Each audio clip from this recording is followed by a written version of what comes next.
Welcome to the Motor Life F1 podcast. As always, we look for all things motorsports in Africa and interesting people. And this week we have a special guest, Mr. Oscar Koitaba. Welcome. Thank you. So, African motorsports, we have the Safari Rally. It was in Kenya a few weeks ago. What do you do at the Safari Rally? What did you do a few weeks ago? A few weeks ago, we had the WRC African, the African part, because there are several WRC competitions around the world, and in Africa, there's only one, and that happens in Kenya over the Easter period. So over Easter, we had WRC happening in Naivasha. It has happened there since it came back in about 4 years ago. Yes. And I must say we are lucky as a country to host WRC. Okay. Yeah, and I was there as a scrutineer. What does a scrutineer do? Okay, a scrutineer's job is actually to ensure that the motor vehicles, the competing motor vehicles, are there to the safety regulations set by FIA, which is the body controlling motorsports around the world. Yeah. How many teams of scrutineers are there, and who are the other people we see running around the rally? Okay, around the rally, what we have is we have scrutineers, we've got marshals, we've got the technical people, we've got safety people, we've got environmental people, and of course we've got the main officials who are the technical people. And then we've got a team from FIA, which comes in, and they're given support by the local people like us who are scrutineers. You do, I learned there is Rally 1, Rally 2, Rally 3, and you do all of them? Yes, we do have Rally 1 cars. They're basically Rally 1, Rally 2, and Rally 3. And they compete on different categories. And basically what happens is that these cars, the Rally 1, Rally 2, Rally 3, have different... they're different in that some of them are more powerful than the others, yeah, and they have different categories, yeah, technically and also mechanically. Okay. Yeah. We had Jeremiah Wahome a few weeks ago, and he was talking about this was his first year in a rally car too. His first drive ever. He's competed in Rally 3. Yes, I would say Rally 3 is like the entry level. Not really entry level, because you've got like the other cars which are not Rally 1, Rally 2, or Rally 3. But when you're going into now the top competitiveness of WRC, Rally 3 is where you start from. Then you go to Rally 2 and then eventually Rally 1. And you'll find that Rally 1, R1, R2, R3 cars are basically sponsored by, I would say, the manufacturers. Okay. Like you'll have Toyota, you'll have Ford, and you'll have Hyundai. Yes. Yes, those are the main cars which compete. So when those cars arrive in Nairobi, we see them at Jomo Kenyatta arriving at night. What do you guys do to them? What do you check? Okay, when they arrive into the country, we don't check them at the airport. But what happens is that as soon as they arrive in Nairobi, they're transported to Naivasha. Now, once they arrive in Naivasha, 2 days before the competition, we, the scrutineers, now start working. And what we do is we check all the vehicles that they adhere to the safety regulations which are required by FIA. So we check not only the safety aspect, but also we check that they conform to the specifications for their category. For example, we look at the engines, and when we look at the engines, we look at the turbo. For example, we look at the intake of the turbo, that all of them are according to the specifications. They're not bigger, because, a bigger intake means more power, and that all cars have the same specifications, so that none has an advantage over the other. So we check, talked about the engine, that is, we check the turbo, we check the gearbox, that it's according to the specification. We check the brake pads, we check basically those are the main things we look at mechanically. And then we look now at the safety aspect. We look at that, for example, the fuel tanks are according to specification. And we check also the fire extinguishers. Now that is in the car. And then we check that they've got the safety switch off, just in case you have to, or rather it's called an emergency switch. Now that is on the car. And we look at the safety belts. We'll see that you've got a safety belt cutter so that you can cut off the safety belt if need be. What does a safety belt cutter look like? Is it a scissors? Is it a... No, it's not really a scissors. It's, I would say it's just like a blade. It's like a blade. And sometimes if you don't have the safety belt cutter, you can actually have like a safety blade, like a switch knife or something like that. But you see, you can't leave it sharp because in case of an accident, it can stab you. So it has to be something which can cut the belt quickly, but also safe in that it should not be able to stab anybody in case of an accident. Okay. Then we look at, I've talked about the fire extinguishers. Now, there are two types of fire extinguishers. You've got the manual extinguisher, which we all know, like what you'd have in the house or what you have in the car.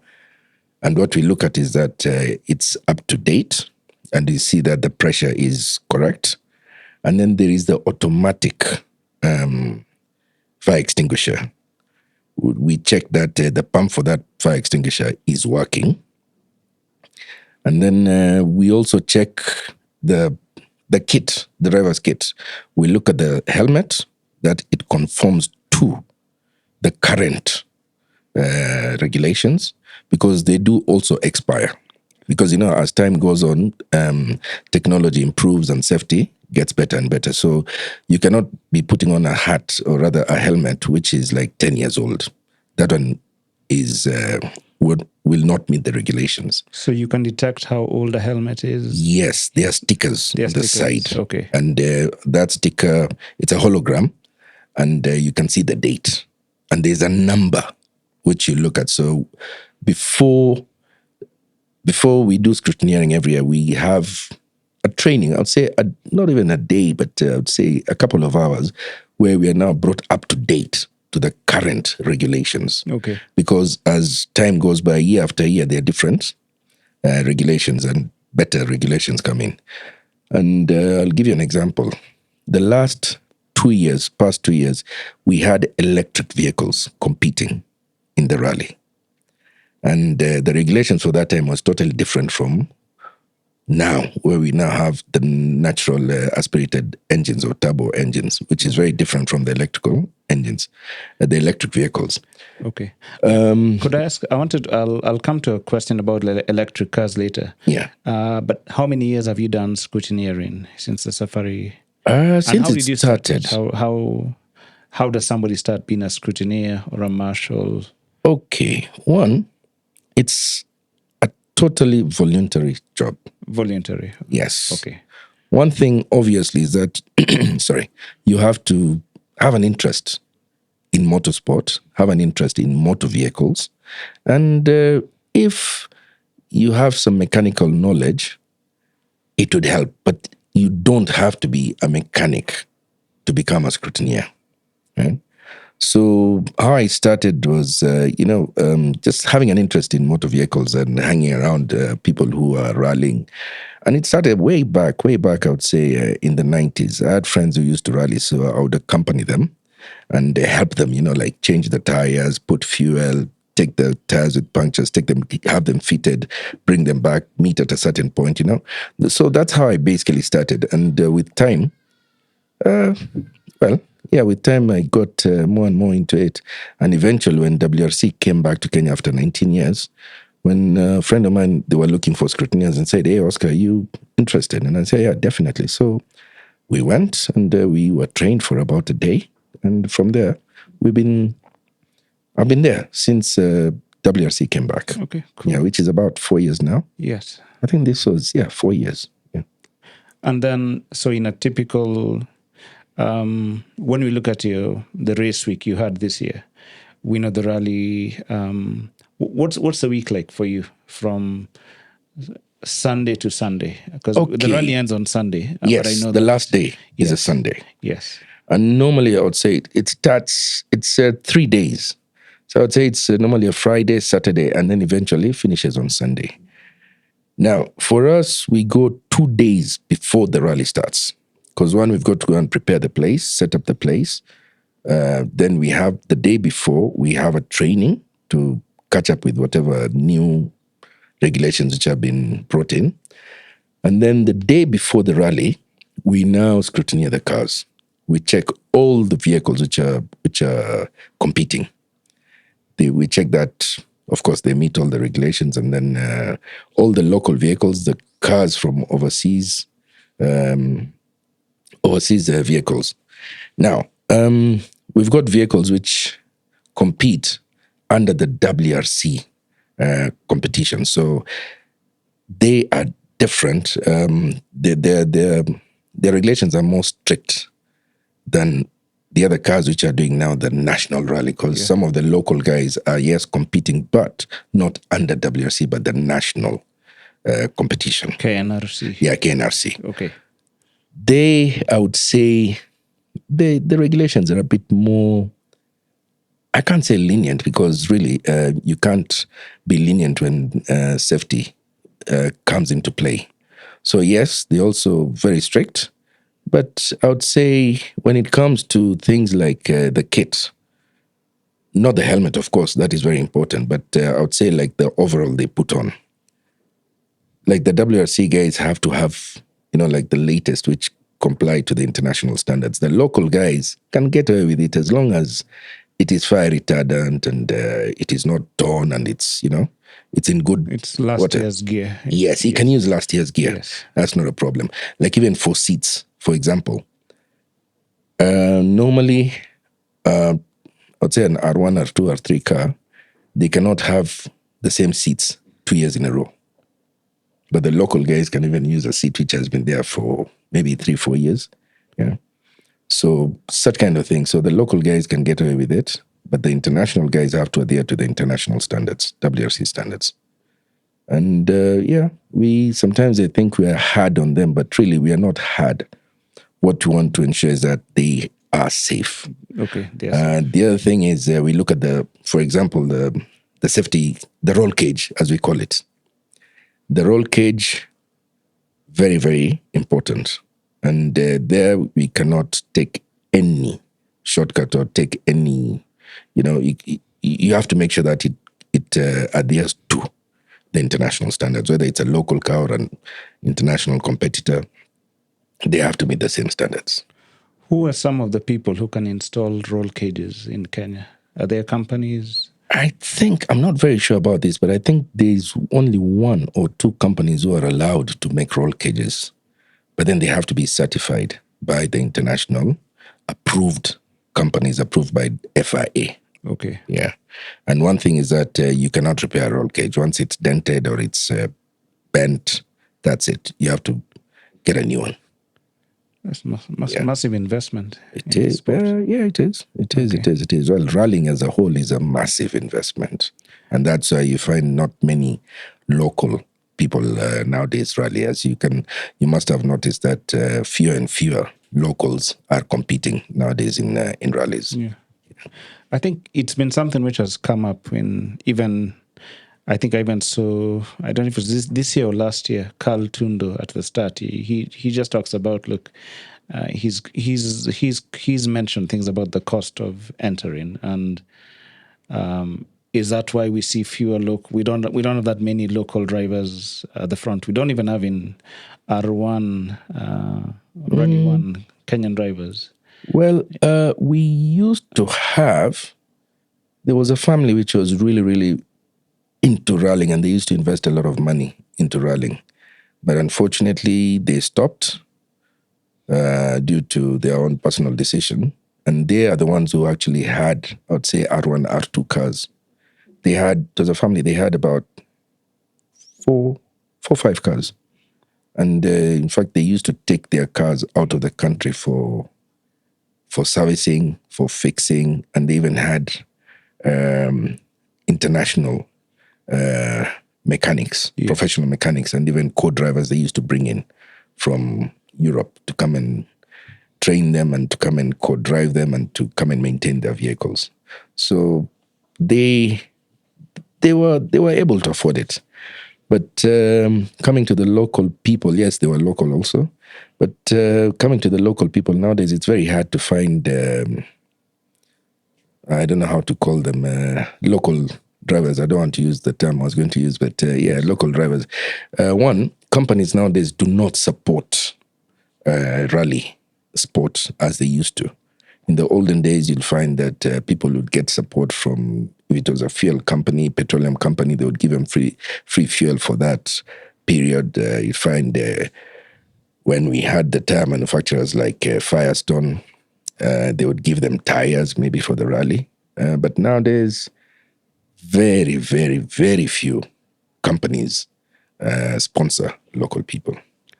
If you have like a Rally 3 car, in a weekend, about how much fuel and how many tires would it need to get through the rally? Okay, to get through a rally, you're allowed, I think maximum you're given is 28 tires for the 4-day period that you're rallying. 28 tires? Yeah, 28 tires, yes. So... Can you interchange? You can. Actually, you can't really say that you interchange the tires because all cars use the same tire, same quality, same specifications, so that nobody has an advantage over the other. So actually, during the WRC, you find like this year it was Hankook who were the tire supplier. It's like in Formula One, there's one particular company which is allowed to Pirelli, give the tires. Yes. The previous years it had been Pirelli, but now it's Hankook which got the deal to supply the tires. So all the tires are the same, and they actually come in with all the tires that is required for the rally. And before, another thing I should have mentioned is that we also check the tires when we are scrutineering, and we put a sticker on the tires when the car is going out. And when it comes back in, we scan and check that you have the same tire you went out with. Yes, if you got a puncture or you burst a tire, if you can come back with it, we'll scan it and make sure that you came back with it. Okay. And you're not allowed to go out with more than 2 spares. I was going to ask what can a team carry in the car? Are there limits? Yes, maximum 2 tires. Maximum 2 tires. Yes, maximum 2 tires. And then in competition, now you had mentioned watching older rallies. In the old Kenyan rallies, you'd have guys get stuck in the mud and be pushed out by spectators. Yes. But then, what are drivers allowed to receive any assistance from anybody during a rally? It will depend on what type of assistance he's going to get. I've seen, for example, if your car rolled onto the side or completely rolled over, if there are people around, if there are spectators around and they can help you push the car and return it to, of course, on its wheels, yes, that one is allowed. You can assist that. But I think, I'm not very sure, but there's some kind of assistance which is not allowed. And if you receive, you'll receive a penalty for that. I'm not very sure, I cannot specify which ones, but there I would have to look it up. But there is some kind of assistance where you're not supposed to receive. And then one more thing, you see in rallies, like when you watch the Naivasha stages, you'll see somebody have mechanical trouble, maybe hits a rock, and then retires from the stage, but then they're back the next day. Yes. What's that about? Okay. Now, that one is allowed because actually the rally is all about stages. So, of course, the more stages you complete within the specified time or within the shortest time, then that makes you the winner. So, of course, when you miss out one stage, then that means basically you're losing out points. So if you miss out a stage, you can go fix your car and then start or rather restart for the next stage. That one is allowed. Yeah, but there are things like if your engine, for example, conks out, that's it. You cannot change your engine. You cannot change your engine, for example. You can't. Okay. So if your engine goes, you're out of the rally. But if your car is bashed or it's dented or it gets an accident, they'll fix it. These guys come with everything. Yeah, there were some cars which don't know what day it was, but you'd see some cars who really got, rolled or Yes. had quite a bashing, and then overnight they'll be worked on. Oh yeah. I've witnessed that. I've seen that. For example, last year, one of the Toyotas rolled, and the roof caved in, and the sides and everything. And these guys worked on it for, I think they must have worked for it for about 6 hours. But no, it can't be 6 hours because, number one, when you have an accident, you're given a specific time period where you can fix your car. And if you go beyond that period, now you'll be attracting a penalty. So I think these guys must have taken it was probably 3 hours, 3 to 4 hours. And they managed to fix their car. And the next day they were back on the road. Yeah. Okay. It was a Toyota. And, those guys were pretty good, I must say.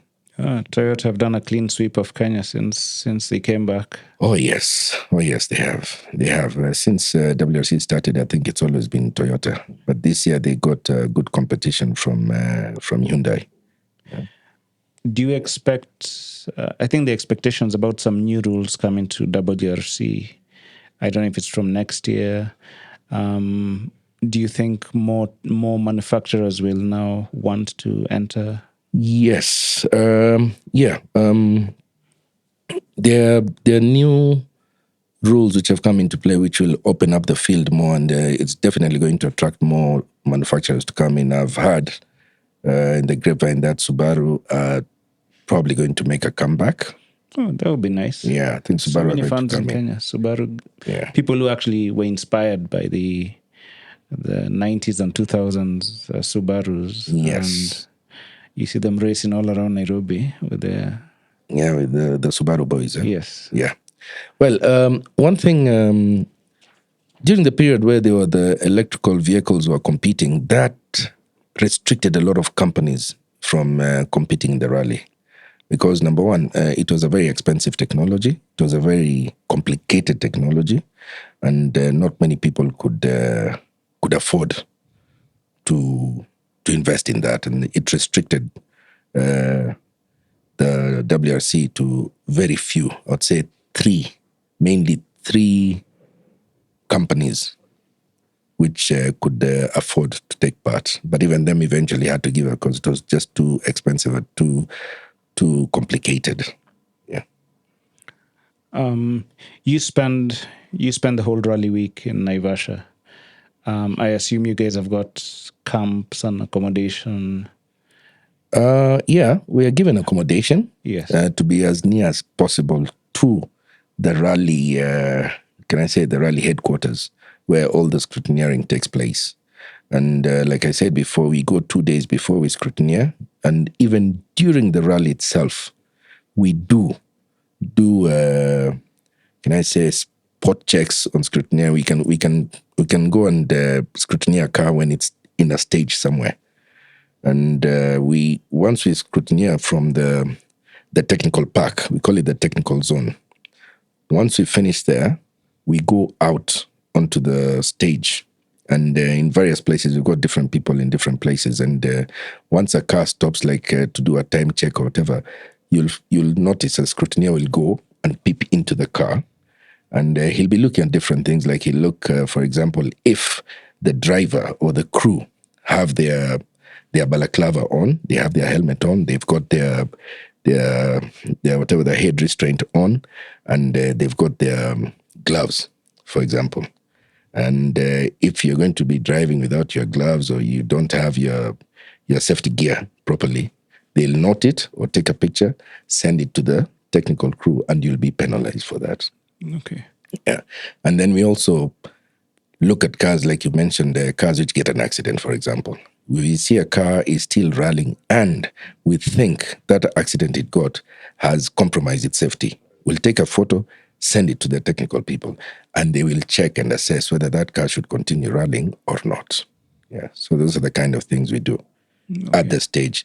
The other thing we do is we also check the noise levels for the vehicles before the start of the rally. Is that noise for spectators or for safety of the drivers? No, it's actually an environmental issue. Okay. Yeah, it's not allowed to go above certain decibels. If it's too loud, then we'll ask you to do something to exhaust to reduce it. Yeah, so we look at those things. We look at the lights. We look at the horn. We look at different things, and also during the rally, after the rally, at the end of the day, we can actually pick at any random car and take a sample of fuel and check that the fuel that they're using is the one which meets the regulations, so that nobody can put any additives to have any added advantage over the other. So we do random checks like those. So you can test a team's fuel. Yes. Yeah, we do. Okay. And then at the end of the rally, on the last day, once they've announced the winners, we pick the top 5 cars, and now we take them and we go and strip them completely. And now we check everything. We check the gearbox. And check again the engine, the turbo. We check the brakes. We check the weight of the vehicles. Oh, by the way, I forgot to mention, when we start, we check that every vehicle meets the required weight. It should not be under a certain weight, because of course, the lighter the car, the faster it will be. Okay. Power to weight ratio and that kind of thing. So you check every vehicle which is competing has got its weight limits. It should not be below a certain weight, with the drivers on and with the drivers off. So we check randomly all throughout the rally. We keep on checking. Yeah. And then after the rally, you confirm that the car which after the rally, the cars which win, the top 5, we take them and we strip them completely. Check that everything is within the required standard. So after that, now is when it will be certified that yes, it won fairly and squarely. Yeah. At that stage, and then also on other days, have you ever disqualified cars, your teams, even not at the finish, during the week of the rally? Yes, we have disqualified teams even before the start of the rally. Before the start? Even before the start, yeah. Because I think even this year, when we would get the media list of the entrants, and then 2 days later, you see some names are not there anymore. Yes. Because one, maybe their cars basically got some technical issue which does not allow them to continue, or they ran out of spares, or for any other reason which they can no longer continue. But to disqualify a vehicle from competing, the main thing that will disqualify a vehicle is if it does not meet the required safety standards. That is the main thing. And safety not only on technical issues on the vehicle, but even if the drivers do not have the right gear, then they cannot compete. Things even as like shoes, rally shoes. If your shoe is torn, you can't compete with it. If your glove has a tear, you can't compete with it. So you find people come and you find the helmet has a small crack which they have not noticed, but we will notice, and we'll tell you cannot use this helmet, go get another one. So we've had issues where people come, they want to compete, they don't have the right gear, and there's a guy in Nairobi here who supplies them. And there'll be a guy on a motorbike who'll be put on a motorbike, and he'll bring it to Naivasha. In about 45 minutes, a guy has arrived and he's brought a whole new kit, and guys compete. Good business. Safety is key. Yep, definitely. When we are spectators, we see a rush of people coming to watch on Sunday. What did you advise Kenyans to do in terms of experience in the rally at Naivasha? Is it Kenyans come to Naivasha point to hang out? Yes. Yes, I would say Kenyans come to Naivasha for different reasons. There are those real die-hard rally enthusiasts who come there because of the motor vehicles and because of the sport. And of course, we know the other Kenyans who just want to go hang out and have a bash. But for those who want to come and enjoy and watch the rally, I'd say, one, come early, scout out a good venue. You can ask around and you'll be told the best places to watch. And the best thing is go there early. Give yourself a vantage point where you will watch, where there's not many people, there's not a crowd and everything. And that way you'll enjoy your rally. Okay. Cool. So good advice for guys who want to hang out next year at the Safari Rally. Are you going to be scrutineering any other rallies? In fact, actually, this weekend we just finished another. It's a rally cross, and also there we were scrutineering. I was not there personally, but some of the people who do scrutineering were there. Okay, thank you so much, Oscar. It's been fascinating talking to you. We also do F1 here. It's exciting for F1 fans, for good and bad reasons. The Monaco race it's Monaco's F1's main race, but also considered the most boring sometimes. So, will you be watching F1 this Sunday? Yes, definitely, I'll be watching. Okay, favorite team? Ferrari. Tough luck. It's the same as any other sport. You'll support a team and they may win, may not win, but hopefully one day they'll win. So that's the whole idea. Well, last year they won in Monaco, and we hope they can defend their title this year. Let's hope so. Okay. Yeah.